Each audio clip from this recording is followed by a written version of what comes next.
할렐루야. 오늘 또 하나님 말씀을 사모하여 주님의 성전에 나오신 우리 사랑하는 모든 성도님들에게 주님의 크신 은혜와 사랑이 가득 넘치시기를 주님의 이름으로 축원드립니다. 오늘은 예수 그리스도의 부활 후 50일째 되는 날입니다. 그래서 성령 강림 주일이라고도 불리지만 또 다른 말로 오순절 주일이라고도 부릅니다. 이 성령 강림절은 우리나라에서도 물론 중요하게 생각하는 절기 중에 하나지만 특히 유럽의 여러 나라들은 이 성령 강림절 다음 날인 내일 월요일을 공휴일로 지정해요. 그만큼 성령 강림절 이 주일을 성대하게 치른다라는 것이죠. 특히 독일 같은 나라는 이 성령 강림절을 가장 크게 이 절기 중에 크게 이 행사를 치릅니다. 그만큼 성령 강림 주일은 우리에게 주고자 하는 하나님의 은혜가 너무나도 크다라는 것이죠. 이렇게 성령 강림절이 왜 중요한가? 이 성령 강림절에는 4가지의 의미가 담겨져 있어요. 첫째는 성령의 강림입니다. 다른 말로는 하나님의 능력의 임재를 상징하죠. 하나님께서 임재하신다. 하나님께서 지금 이곳에 우리와 함께 하신다. 그것 말고는 뭐가 있겠습니까? 그것보다 더 큰 은혜가 있을까? 우리 그리스도인들이 세상을 살아감에 있어서 가장 중요하게 생각하는 것이 무엇일까? 봉사, 헌신, 나눔, 사랑 여러 가지가 성경에서 가르치고 있지만 가장 중요한 것은 하나님과의 만남입니다. 주님과의 만남이 우리 안에 온전히 임하지 않으면 예수를 만나지 않고도 봉사할 수 있어요. 예수 없이 섬길 수 있습니다. 예수 없이 사랑할 수 있어요. 그러나 예수가 함께하지 않는 우리의 모습은 어느 순간 자신을 드러내기 위한 이기적인 모습으로 전락되어져 버린다는 것이죠. 따라서 성령의 임재는 하나님이 우리를 만나주는 놀라운 은혜의 사건이에요. 성령 강림절은 그런 성령이 우리 안에 온전히 임하는 날이에요. 예수님께서 우리에게 약속하셨죠. 내가 보혜사 성령을 너희들에게 보내주겠노라고. 그런 주님의 말씀을 온전히 믿음으로 고백하면서 성령을 받고자 하는 우리들의 마음속에 주님의 성령이 임재한다라는 것입니다. 두 번째로 성령 강림절에는 교회의 탄생이라는 의미를 가지고 있어요. 교회의 탄생, 성령 강림 사건으로 통해서 많은 사람들이 변화되어지고 회개하기 시작합니다. 교회의 시작은 바로 이 성령 강림에서부터 시작이 되는 것이죠. 베드로 사도가 성령을 받기 전에는 예수님을 따라다니면서도 연약한 모습들이 참 많았어요. 그러나 성령을 받고 난 후에는 베드로의 말에 놀라운 권세가 있기 시작해요. 베드로가 설교를 했더니 3,000명이 되는 사람들이 회개하고 돌아왔더라라고 성경은 말해요. 베드로의 능력이 아닙니다. 베드로가 가진 실력이 아니에요. 성령의 능력이고 성령의 역사고 성령의 임재하심입니다. 따라서 성령이 임재하는 순간 교회의 시작은 우리에게 임하고 있다는 것입니다. 오늘날 세계에는 교회들이 너무나도 많아요. 한국에만 보더라도 교회가 얼마나 많이 있습니까? 그러나 지금 이 시대는 점점 교회가 사라지고 있대요. 많은 교회들이 문을 닫고 있고 많은 교회들이 세상 모습으로 변하고 있다고 세상은 말하고 있어요. 왜 그렇게 됐을까? 성령이 없기 때문에 그래요. 성령을 간구하지 않고 성령을 온전히 임재하는 하나님의 은혜를 경험하지 못하기 때문에 점점 교회가 사라지고 있다는 거예요. 저는 이 성령 강림절을 맞이해서 교회의 탄생이라고 말할 수 있는 이 성령의 강림 사건을 다시금 마음속으로 고백하셔서 여러분들 모두가 교회의 시작을 알리는 그 하나님의 놀라운 은혜를 다시 한번 경험하는 우리 사랑하는 성도님들 되시기를 주님의 이름으로 축원드립니다. 세 번째로 성령 강림절에는 이 복음의 보편성이라는 의미를 담고 있습니다. 복음의 보편성이라는 것은 당시 이스라엘 백성들은 선민사상이라는 잘못된 생각을 가지고 있었어요. 우리 백성들만 하나님께 구원을 받아야 되겠다라는 그런 선민사상으로부터 성령이 임재했을 때 그곳에는 유대인만 있는 게 아니었어요. 헬라인도 있었고 이방인도 있었고 가난하고 헐벗고 굶주린 자들도 함께 있었다는 성령의 임재 사건은 이제는 누구든지 예수 그리스도를 구주로 고백하는 자들에게 하나님은 성령의 역사를 함께 해주신다고 약속하셨다는 성령의 임재 사건은 바로 복음의 보편성을 의미합니다. 이제는 예수 그리스도를 믿는 자들 누구든지 복음을 전할 수가 있어요. 누구든지 예수 그리스도의 이름으로 나아가 우리가 세상을 향해 선포할 때 그곳에 하나님의 능력이 임재하는 것입니다. 우리 모두가 다 그런 복음을 가지고 세상을 향해 나아가는 우리 사랑하는 여러분 되시기를 부탁을 드립니다. 마지막 네 번째로 성령 강림절에 담겨져 있는 의미는 새 언약의 성취입니다. 언약의 성취 사건은 성경에 참 많이 등장합니다. 하나님께서 말씀하셨던 성경 말씀들이 하나하나 이루어졌던 사건들, 예수님께서 말씀하셨던 모든 이야기들도 다 성취되어지고 있죠. 예수님의 초림의 사건, 십자가의 죽음의 사건, 그리고 3일 만에 부활하셨던 주의 사건, 그리고 승천하심으로써 이제 딱 한 가지가 남았는데 그게 바로 재림의 사건입니다. 성경은 우리에게 말하는 이 말씀들이 반드시 이루어진다라고 말씀을 하고 계십니다. 하나님 말씀은 하나도 땅에 떨어질 것이 없어요. 그러므로 우리가 이 성령 강림절에 다시 한번 마음으로 고백해야 될 것은 이 성령 강림절은 하나님의 말씀의 성취 사건이라는 것. 예레미야 31장과 에스겔 36장에 보면 하나님의 영이 사람들에게 임한다라고 구약의 선지자들이 그렇게 선포했었어요. 그런 구약의 선지자들의 말씀이 곧 오순절 다락방에 임했던 성령 강림 사건으로 인하여 그 말씀들이 성취되어졌다라는 하나님 말씀은 반드시 이루어진다라는 우리 안에 성령을 사모하고 성령이 내 안에 임재하는 사람들은 말씀의 성취, 말씀의 능력, 말씀의 역사를 경험하고 살아가는 사람들이라는 것입니다. 따라서 오늘 이 성령 강림 주일을 맞이해서 이 네 가지의 의미를 다시 한번 마음속에 새기셔서 여러분이 살아가는 신앙 가운데 또한 믿음의 생활 가운데 성령의 놀라운 은혜를 경험하는 사랑하는 우리 성포학교의 모든 성도님들이 되시기를 주님의 이름으로 축원드립니다. 오늘은 성령 강림 주일로 하나님 앞에 올려드립니다. 성령의 중요하다라는 것은 우리 그리스도인이라면 다 알고 있는 사실입니다. 저는 오늘 여러분들에게 부탁을 하고 싶어요. 성령의 임재 사건은요, 우리의 선택 상황이 아닙니다. 우리가 성령을 마음속으로 사모하고 그 성령이 내 안에 임재하는 이러한 하나님의 은혜는 우리 그리스도인들이 가져야 될 필수적 요건이라는 거예요. 따라서 예수를 믿는 사람이라면 당연히 성령의 임재 사건을 경험해야 되는 것입니다. 그런데 많은 성도들이 목사님 아직 내가 성령을 받지 못한 것 같아요. 성령이 아직 내 안에 임재하지 않는 것 같아요. 라고 그렇게 말하는 성도들이 있습니다. 오늘 말씀을 여러분 잘 들으십시오. 내가 왜 성령을 경험하지 못하는지, 내가 왜 성령의 능력을 내 안에 온전히 임하지 못하는지. 성령의 능력은 하나님의 은혜이며 하나님의 선물이라는 것입니다. 그래서 우리가 성령을 사모한다라는 것은 그리스도인으로서 너무나도 당연한 결과이고 주님과의 영적인 관계 속에 반드시 필요한 것이 바로 성령의 역사라는 것입니다. 할렐루야. 성령을 여러분들 사모하시기를 바랍니다. 성령은 우리가 할 수 없는 것들을 하게 만들어 줍니다.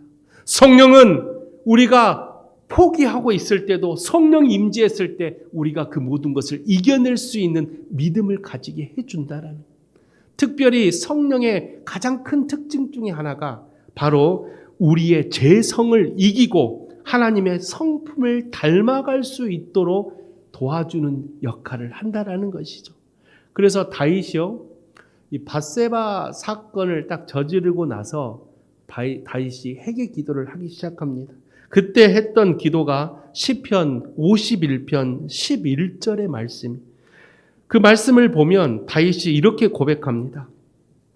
나를 주 앞에서 쫓아내지 마시며 주의 성령을 내게서 거두지 마소서. 이 다윗이 성령의 임재와 동행이 얼마나 중요한지를 잘 알고 있다는 대목이 바로 이 본문의 말씀이에요. 자신이 밧세바와 범죄한 후에 하나님께 기도할 때 다른 기도도 많이 있었지만 다윗이 가장 먼저 하나님께 간절히 부르짖었던 것은 성령이 내 안에 떠나가지 않게 해달라는 간절한 부르심. 성령의 임재가, 성령과 동행함이 얼마나 중요하다라는 것을 다윗은 알고 있었다라는 것이죠. 다윗 이전에 사울왕이 있었어요. 사울은 하나님이 그를 들어 세우려고 했지만 결국 사울왕이 성령이 떠난 후의 삶은 비참한 최후를 맞이하게 되었어요.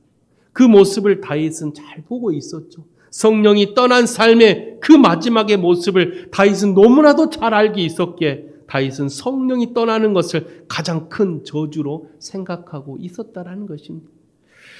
사랑하는 성도 여러분, 성령 강림절을 맞이하여 우리 안에 성령이 온전히 임재하시기를 주님의 이름으로 축원드립니다. 성령은 우리가 그리스도인이 되게 할 수 있는 하나의 놀라운 은혜입니다. 그리스도인이라고 누군가가 우리에게 물어본다면 성령을 경험하는 사람들이 되어야 한다는 것이죠. 따라서 성령의 역할을 우리가 경험하고 성령의 능력을 마음속에 품고 이 세상을 살아갈 수 있는 그런 성령 받은 사람들이 되시기를 부탁을 드립니다. 그렇다면 어떻게 하면 성령을 받을 수 있을까? 어떻게 하면 그렇게 중요하고 그리스도인으로서 가장 중요하다고 생각하는 성령을 어떻게 하면 받을 수 있을까? 오늘 본문 말씀을 통하여 성령을 받을 수 있는 세 가지의 자세가 있어요. 그동안 이 사도행전 2장을 가지고 설교를 참 많이 했습니다. 근데 대부분 설교 제목이 뭐였냐면 성령의 능력, 성령의 역할 이런 걸 가지고 참 설교를 참 많이 했어요. 근데 이번 주 중에 성령 강림절을 준비하면서 우리 목사님들끼리 모여서 설교 세미나를 하는데 그곳에서 제가 그런 마음이 딱 들었어요.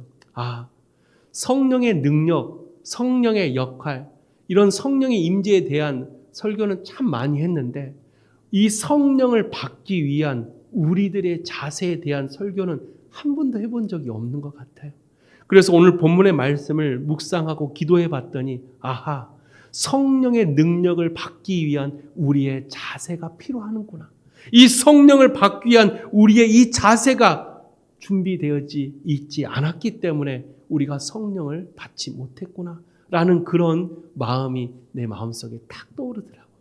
기도하면서 말씀을 하나하나 준비하면서 우리 송파교회 모든 성도들이 이 말씀을 통하여 모두가 다 성령을 경험하는 그런 귀한 성도들이 되시기를 주님의 이름으로 축원드립니다. 첫 번째로 우리가 성령을 받기 위해서는 간절한 마음의 자세가 필요합니다. 여러분 인생에 있어서 무언가를 간절히 구했던 적이 있습니까? 당연히 있겠죠. 모두가 다 무언가를 간절히 하나님께 한 번쯤은 다 구해봤을 것입니다. 저도 인생을 살면서 한 번이 아니에요. 저는 하나님께 얼마나 많은 간구를 셀 수도 없을 만큼 했습니다.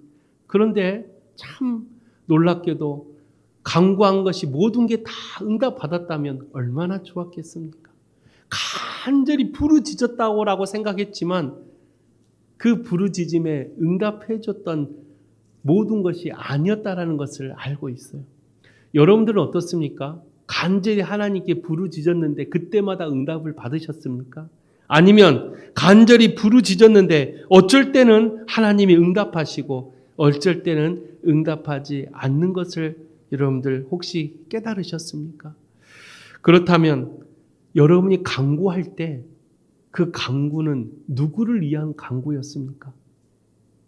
내가 하나님께 간절히 기도할 때 누구를 위한 간구였냐라는 말입니다. 대부분 간구의 대상이 있죠. 사랑하는 자녀들을 위해서, 사랑하는 아내, 남편을 위해서. 저도 우리 아내가 아파서 쓰러졌을 때 그때 저의 간구는 딱 하나였어요. 살려달라고. 딱 하나였습니다. 목적은 딱 하나였어요. 하나님 살려달라고. 그런 간구의 대상이 우리는 기도할 때마다 그 대상이 있다라는 것이죠. 그런데 참 안타깝게도 그렇게 간구하고 하나님께 기도했음에도 불구하고 어느 순간 기도가 끝나면 다시 내 생각으로 돌아가요. 과연 될까? 이게 과연 가능할까? 세상이 얼마나 이렇게 흉흉한데, 세상이 얼마나 이렇게 어려운데 라고 어느 순간 다시 내 생각으로 돌아가더라고요.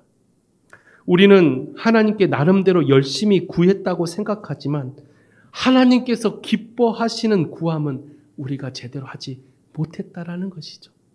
간절한 마음으로 하나님께 구해야 하는데 구함은 하지만 간절한 마음은 어느 순간 사라지고 있다라는 것이죠. 기도했으니까 당연히 하나님 들어주시겠지라는 안이러한 우리의 믿음이 어느 순간 그 기도가 뭘로 변해요? 불평으로 변합니다.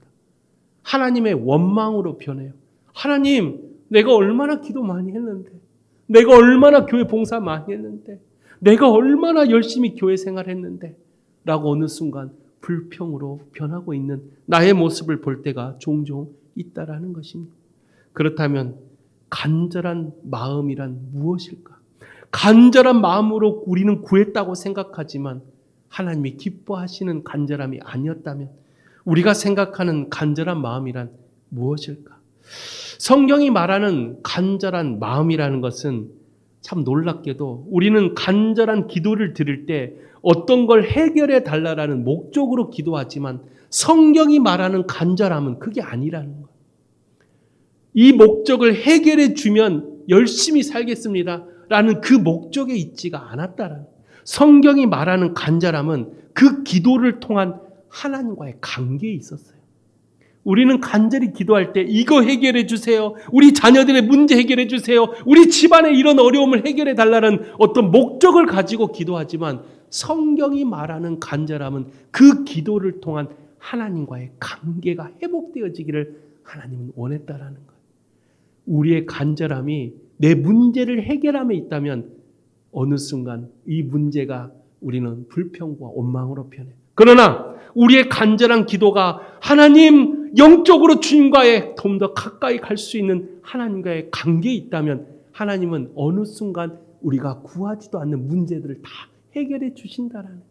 이게 바로 간절한 기도예요. 이게 간절한 마음의 기도예요.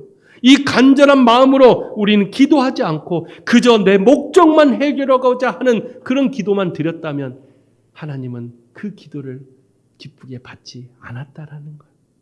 사랑하는 성도 여러분, 우리가 하나님을 만난다라는 것, 하나님과 영적인 관계를 더 깊숙이 한다라는 것은 우리의 간절함에서부터 시작이 됩니다.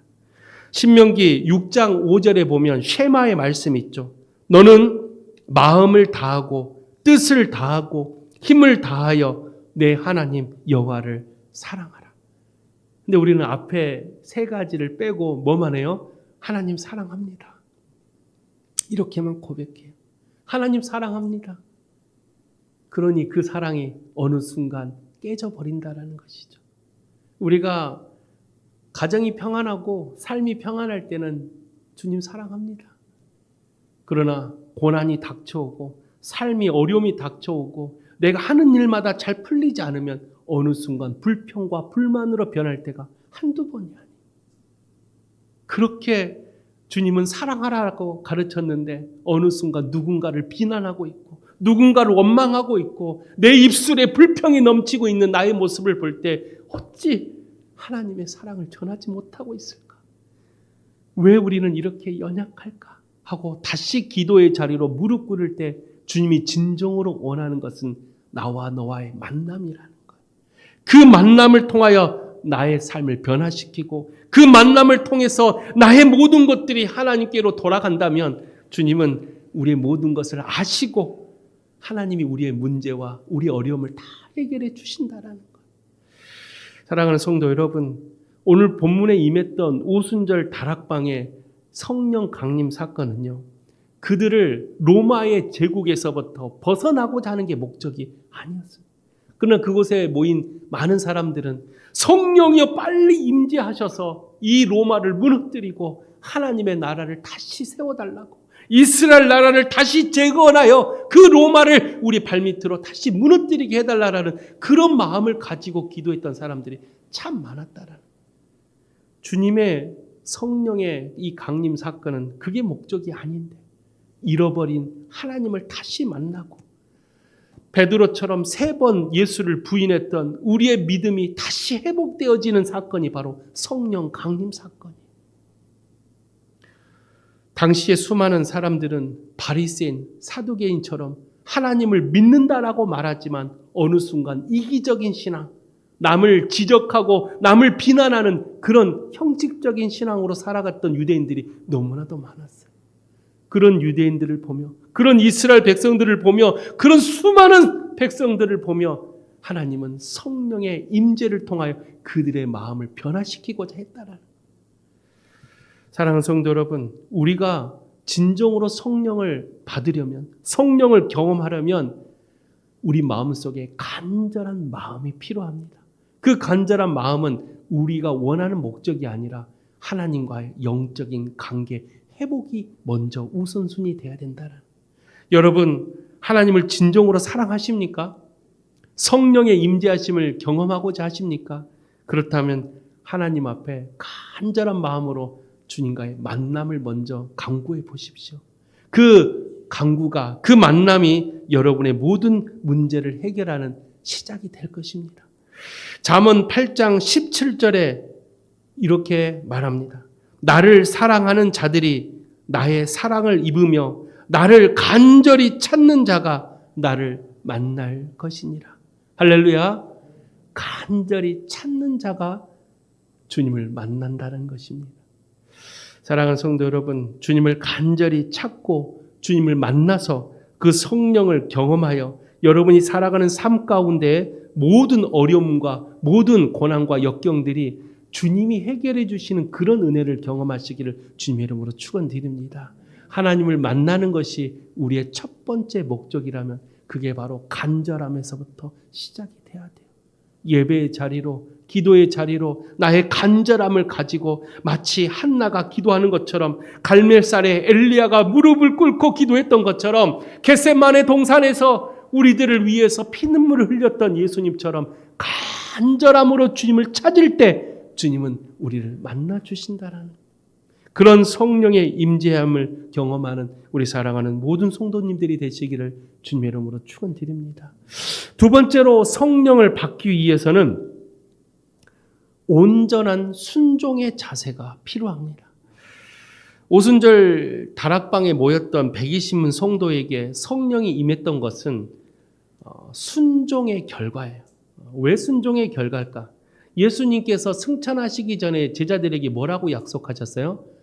성령을 받는다라는 것은 너무나도 중요한 사건이에요.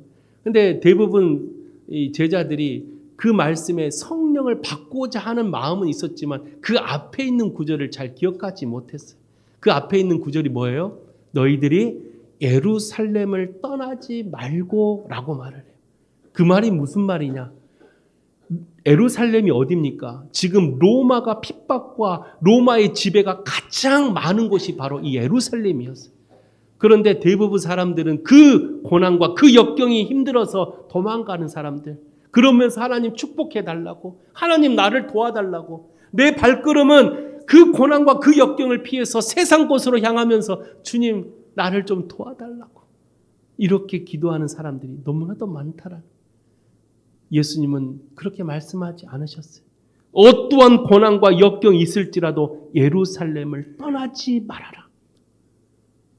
그곳에 하나님이 약속한 성령이 임할 것이니 어떠한 고난이 내게 올지라도 이겨낼 수 있는 인내와 그 인내를 통한 하나님을 향하는 믿음을 가지고 성령을 기다리라라고 말씀하셨어요. 따라서 두 번째로 우리가 성령을 받기 위해서는 온전한 순종이 필요해요. 내가 하고 싶은 신앙생활만 하는 게 아니에요. 내가 좋아하는 교회 봉사만 하는 게 아니에요. 진정한 순종은 나의 시선에서 주님께로 향하는 시선으로 바뀌어야 돼요.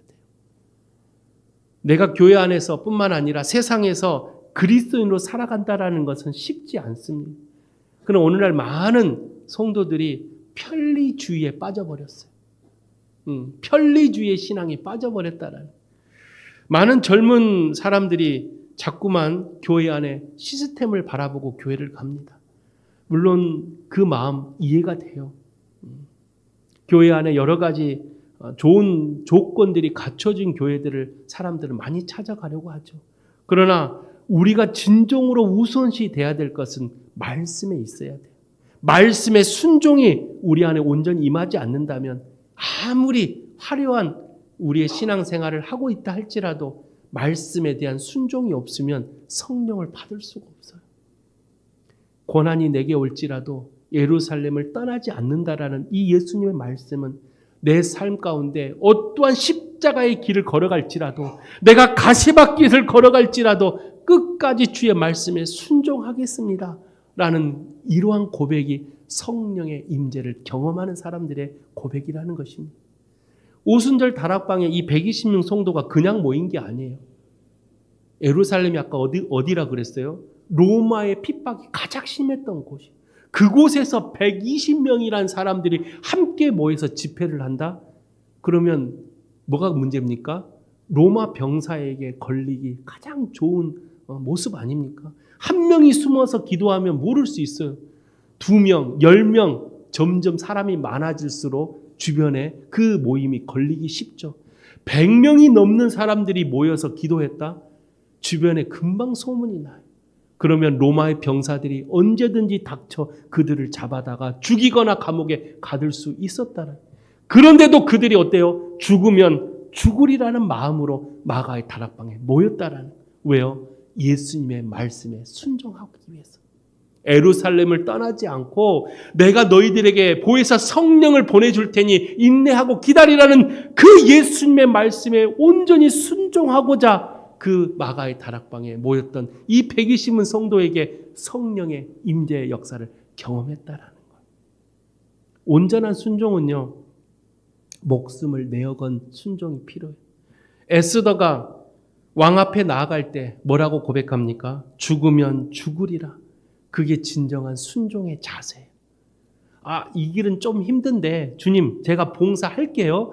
이쪽으로 돌아가서 봉사하면 안 됩니까? 그리고 자기는 순종했다라고 생각해. 왜? 하나님 말씀대로 내가 봉사했으니까. 내가 주님의 말씀대로 살았으니까 자신은 순종했다라고 생각합니다. 그러나 온전한 순종은 자신의 뜻과 자신의 생각으로 순종하는 것이 아니라는 거예요. 하나님이 가라시면 가고 멈추라면 멈출 수 있는 하나님의 시선으로 바라보는 순종이 진정한 온전한 순종인 것을 여러분 잊지 않기를 주 이름으로 부탁을 드립니다. 여러분의 삶 가운데 온전한 순종이 있기를 주 이름으로 부탁을 드립니다. 내가 어떤 곳을 걸어갈지라도 사망은 음침한 골짜기를 걸어갈지라도 주님이 나와 함께 하신다라는 그 믿음을 가지고 있는 자가 바로 온전한 순종할 수 있는 사람의 모습입니다. 여러분들도 신앙생활을 지금 많게는 수십 년간 하고 계실 텐데 얼마나 순종한 모습으로 신앙생활을 하고 계십니까? 저도 목회를 하면서 하나님 말씀에 늘 순종의 모습으로 이 목회를 하려고 노력을 하지만 잘 되지 않아요. 제가 참 저의 신앙의 멘토였던 목사님이 계셨죠. 미국에서 같이 공부할 때 저의 신앙의 멘토였던 목사님. 그 목사님이 항상 차분하셨어요. 저는 늘 열정적인 사람이었고 그래서 개척교회를 하는데 아무리 교회를 열심히 해도 부응이 안 되는 거예요. 목사님한테 교회 그만합시다. 교회 문 닫읍시다. 그런 마음이 여기 굴뚝같이 올라왔어요. 그런데도 그 목사님 만날 때마다 참 차분하게 하나님의 성령의 역사는 이미 시작이 됐대. 자기하고 나하고 둘밖에 없는데 교회가 이미 부흥이 됐대. 그 말을 참 이해를 할 수가 없었어요. 그러면서 자꾸 저는 다른 생각이 막 들기 시작하는. 그때 한국에서 저를 유학을 보내줬던 목사님이 LA에 있는 한 2,500명이 모이는 감사한인교회라는 교회를 출석하고 있어라. 내가 2달 후에 부흥회를 갈 테니 그곳에서 내가 2달 동안 예배를 드리고 있으면 담임 목사님을 만나서 그곳에 부목사로 나를 세워주겠다 하고, 그리고 제가 미국을 간 거였어요. 근데 참 하나님은 야속하게 저를 사람이 없는 개척교회로 또 보내주셨어요. 갈등이 너무 심했어요. 한쪽은 이미 갇혀져 있고 이미 다 모든 게 다 세팅되어져 있는 교회를 다닐 것인가, 아무것도 없는 교회조차도 없어서 다른 교회를 렌탈을 해서 하고 있는 이 개척교회를 가야 될 것인가, 얼마나 많은 마음의 갈등과 고민이 있었는지 몰라요. 그러면서 아닙니다, 내가 주님 말씀에 순종하겠습니다 라고 개척교회를 선택했지만 솔직히 후회를 수백 번 했습니다. 하나님 앞에 너무나도 죄송스럽고, 순종하겠다라고 그렇게 약속했는데 하루하루 삶이 너무 힘들었어요. 유학생활하면서 돈도 없는데 개척교회니까 교회에서 사례금도 없이 그렇게 교회를 섬겼어요.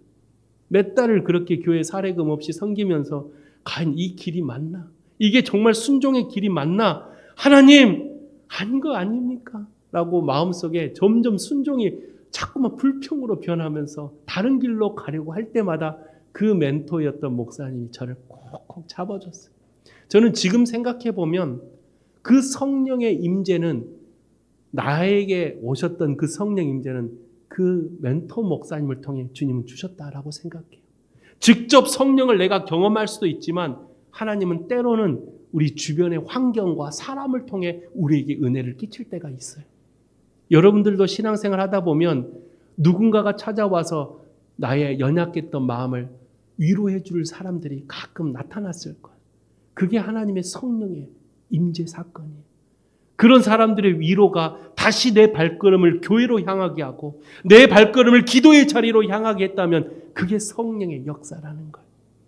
꼭 내가 성령을 받아서 내가 변화되어지고 바울처럼 다메섹에서 성령의 임재를 내가 경험해야지만 성령을 받았다라고 생각하니까 내가 지금까지 나는 성령을 받지 못했나? 나 그렇게 열심히 교회 생활하고 기도 많이 했는데 왜 나는 성령 체험을 못할까? 라고 혹시 생각하고 있다면 아닙니다. 성령의 임재는 이미 여러분들에게 다 주어졌을 거예요. 누군가를 통해서도 성령의 임재가 임한다라는, 우리가 진정으로 그 성령의 임재를 받기 위해서는 온전한 순종이 필요한 거예요. 그리고 제가 그 미국에서 그런 온전한 순종이 딱 마음속에 깨달아졌을 때, 그래, 내가 목사님하고 둘이 하는데 뭐가 걱정하고, 그때부터 기쁨으로 찬양하고 그때부터 둘이 손을 잡고 울면서 기도했더니 하나님께서 놀라운 역사로 교회가 앉을 자리 없을 정도로 채워주시는 거예요. 그런 경험을 제가 미국에서 하면서 성령의 임재라는, 성령의 이 경험이라는 것은 내가 생각하는 그 이상의 것들로 우리에게 임하고 있구나. 온전한 순종이 성령을 받을 수 있는 놀라운 은혜였다라는 것입니다.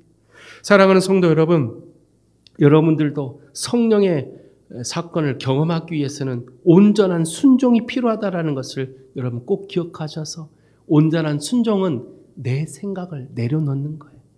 내 경험을 내려놓는 것입니다. 온전한 순종은 오직 주님이 말씀하시는 것이 나와 틀릴지라도, 내 가치관과 다를지라도, 그것이 아닌 것 같을지라도 아멘하고 내가 나아갈 때 역사가 시작이 되는 거예요. 그런 성령의 역사를 경험하는 우리 사랑하는 모든 성도님들이 되시기를 주님의 이름으로 축원드립니다. 마지막 세 번째로 우리가 성령을 받기 위해서는 하나님의 주권적 역사가 필요하다라는 것입니다. 하나님의 주권적 역사라는 것을 고백할 때 성령을 체험하게 됩니다. 그러면 이 말이 무슨 말일까? 하나님의 주권적 역사라는 것은 바로 성령의 임재 사건은 하나님의 주권적 역사예요.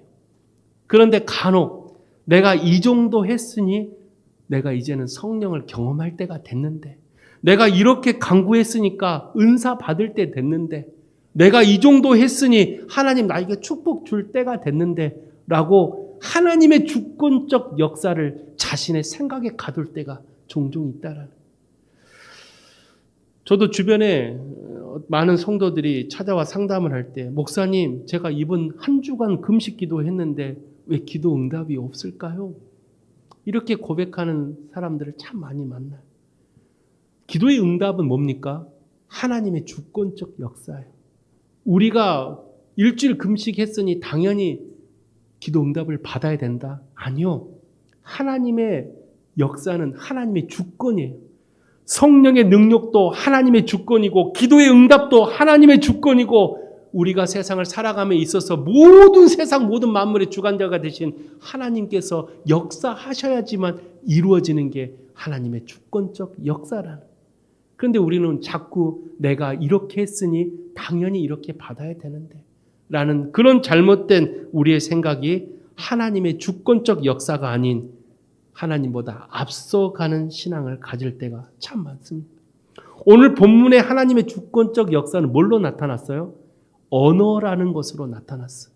하나님의 주권적 역사가 여러 가지 있어요. 환경도 있고 삶의 변화도 있고 때로는 주변의 사람들을 통해서도 하나님은 주권적 역사가 이루어지는데 오늘 오순절 다락방에 임했던 하나님의 주권적 역사는 우리의 언어로 하나님은 임재하셨다라는.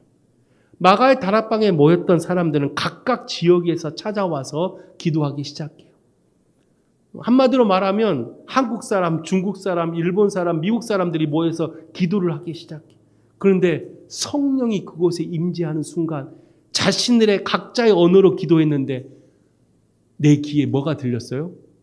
다른 사람의 기도가 내 기도로 들리기 시작하는 거예요. 불명없이 저 사람은 미국 사람이고 저 사람은 일본 사람인데 저 사람은 중국 사람인데 저들의 기도가 들리기 시작하는 거예요.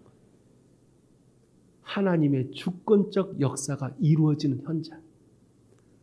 그 하나님의 주권적 역사를 믿음으로 고백할 수 있는 영적인 눈가기가 열려 있어야 성령을 경험할 수 있는 거예요. 만약에 그곳에서 120명 사람들이 이게 무슨 일이냐 하고 성령의 주권적 역사를 이 무슨 말도 안 되는 일이다 하면서 그곳에서 이것이 잘못되어졌다, 이것은 이렇다라고 자신의 생각들로 그걸 해석했더라면 그것은 아마 하나님의 성령의 역사가 임하지 않았을 거예요.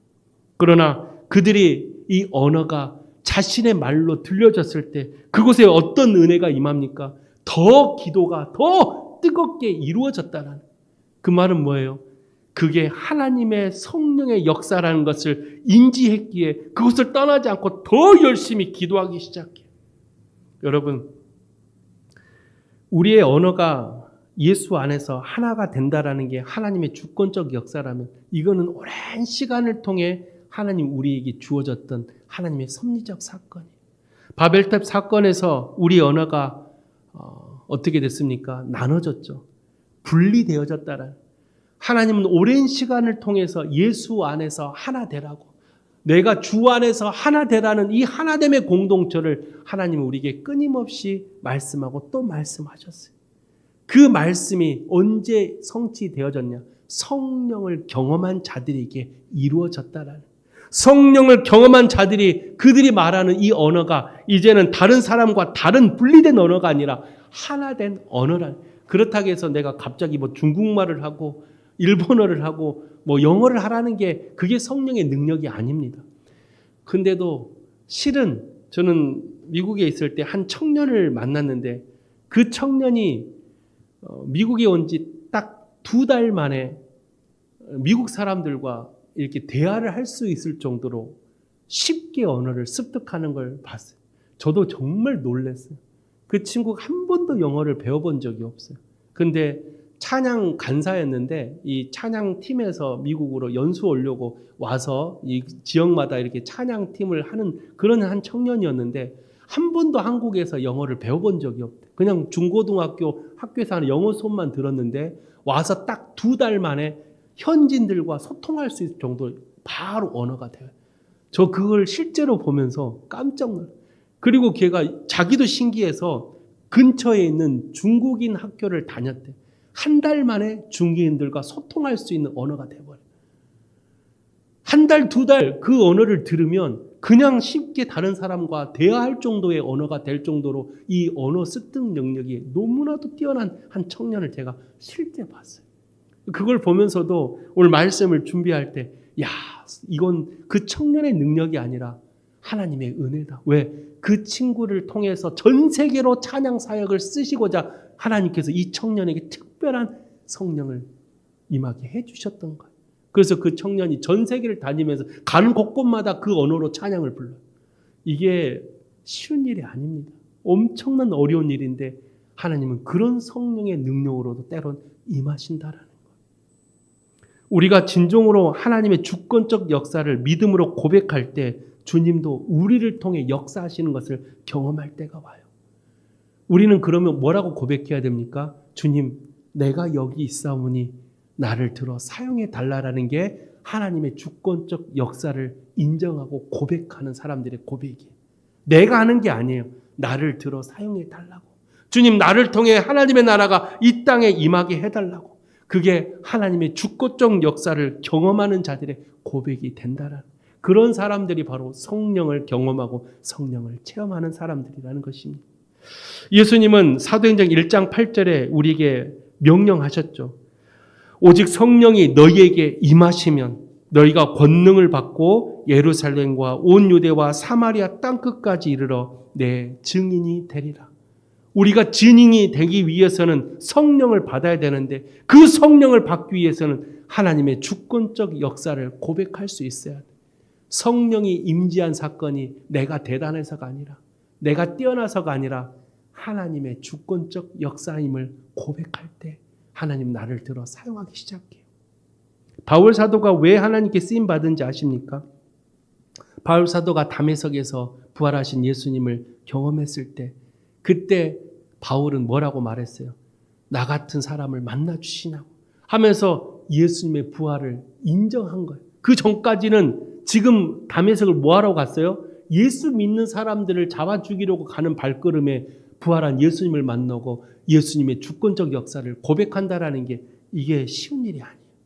바울은 삶을 살면서 죽을 맞이할 때까지도 자신은 아무런 하찮은 존재, 내가 가졌던 모든 배경들을 배설물로 여길 만큼 자신은 아주 미비한 존재라고 고백했어요.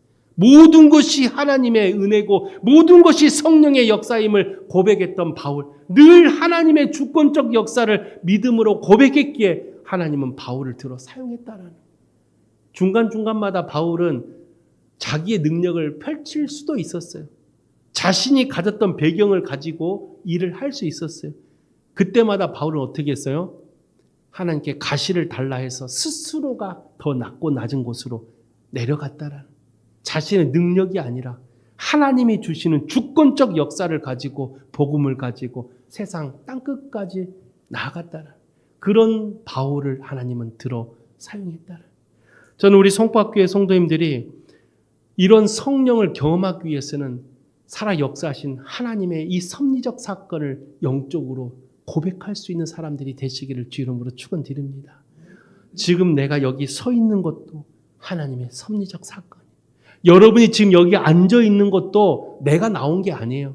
내가 걸어온 게 아니라 하나님의 주권적 역사로 나를 이곳에 하나님이 인도하셨다라고 고백할 수 있어야 돼요. 그게 바로 성령을 받을 수 있는 우리의 자세입니다. 그런 고백, 그런 믿음을 우리가 가지시고 여러분의 삶 가운데 언제나 기 쓰시는 그런 여러분들이 되시기를 주의 이름으로 축원드립니다. 말씀을 마칩니다. 오늘 우리는 오순절 성령 강림 사건을 통해 우리가 성령을 받기 위한 세 가지의 자세를 함께 나눴습니다. 첫 번째 자세는 바로 간절한 마음에서부터 시작이 되어야 된다라고 말했습니다. 그 간절한 마음은 내가 이만큼 기도했다라는 그런 간절한 마음이 아니라 하나님과의 영적인 만남, 하나님과 다시 내가 만날 수 있다라는 그 간절함으로 기도할 때 하나님은 역사하신다라는 것을 여러분 꼭 기억하시기를 부탁을 드립니다. 두 번째로 성령을 받기 위해서 뭐가 필요하다고요? 온전한 순종의 자세가 필요해요. 온전한 순종이란 내 생각과 내 경험과 내 지식을 내려놓을 때 시작이 돼요. 내가 걸어가는 이 길이 내 생각과 다를지라도 주님이 말씀하시면 내가 나아가겠습니다라는 온전한 순종으로 나아갈 때 성령을 경험하게 된다라는 것이죠. 마지막 세 번째로 성령을 받기 위해서는 하나님의 주권적 역사를 믿음으로 고백해야 한다라는 것입니다. 내가 대단해서가 아니라, 내가 뛰어나서가 아니라, 내가 가진 능력으로 하나님의 복음을 전하는 게 아니라 하나님이 주시는 주권적 역사를 믿음으로 고백할 때 우리를 들어 사용하시는 하나님을 만날 수가 있는 거예요. 여러분, 그런 주님께서 나를 통해 역사하시는 것을 믿음으로 바라볼 수 있는 여러분 되시기를 주 이름으로 축원드립니다. 그래서 오늘 성령 강림 주일을 맞이하여 우리 모두가 성령 다 받고 싶잖아요. 내가 성령을 경험하고 싶잖아요. 그러기 위해서는 이 세 가지의 자세를 가지고 다시 하나님 앞에 엎드려 보십시오. 여러분 어느 순간 성령의 놀라운 은혜를 경험할 것입니다. 그런 우리 성박교회 성도님들이 되시기를 주님의 이름으로 축원드립니다. 기도하겠습니다. 거룩하신 성령 하나님, 연약하고 부족한 나이지만 오늘 성령을 받기 위해 세 가지의 마음의 자세를 가지고자 합니다. 간절한 마음이요, 온전한 순종이요, 하나님의 주권적 역사를 고백하는 우리의 이 자세를 가지고 주님께 나아가오니 우리 사랑하는 성밖의 모든 성도님들에게 성령이여 그들의 마음속에 온전히 임재해 주셔서 성령을 가지고 세상 땅끝까지 이르러 복음의 증인된 삶을 살아가는 하나님께 귀히 쓰임받는 귀한 성도들 될 수 있도록 주님 인도하여 주시옵소서. 모든 것을 주께 탁하며 살아 역사하신 예수 그리스도 이름으로 기도하옵나이다. 아멘.